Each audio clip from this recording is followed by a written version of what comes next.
Merci. De longues minutes d'applaudissements, de standing ovation même face aux pontes du parti. Vous y attendiez pas, ce standing ovation? Non, pas à ce point-là, sérieusement. Une centaine de personnes, la salle est pleine à craquer des retrouvailles après une courte nuit. Le but de voir justement comment on va pouvoir avancer dans les prochaines semaines en espérant avoir le plus rapidement possible des gouvernements et le plus rapidement possible pouvoir se mettre au travail. Les premières minutes sous l'œil des caméras, ce n'est pas courant, et puis les médias sont invités à quitter la salle.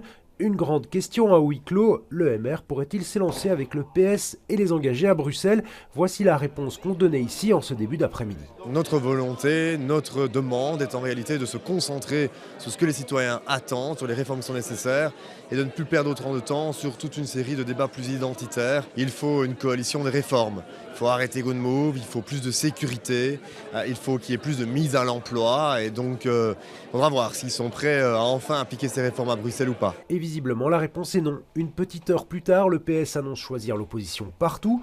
Contacté peu avant ce journal, David Leister dit prendre acte de la décision des socialistes. Avec quel partenaire le MR pourra-t-il gouverner la capitale? Le calcul se complique. En tout cas, cet après-midi, Georges-Louis Boucher comptait encore passer quelques coups de fil. Je prendrai bien évidemment un contact avec chacun de mes collègues, au minimum en guise de courtoisie, et avec le Parti socialiste, pour voir un petit peu les réalités mathématiques et voir ce qui est faisable et ce qui ne l'est pas à Bruxelles. Va-t-il réussir à les faire changer d'avis? Les cartes sont-elles entièrement rabattues? Réponse dans les prochains jours ou les prochaines semaines.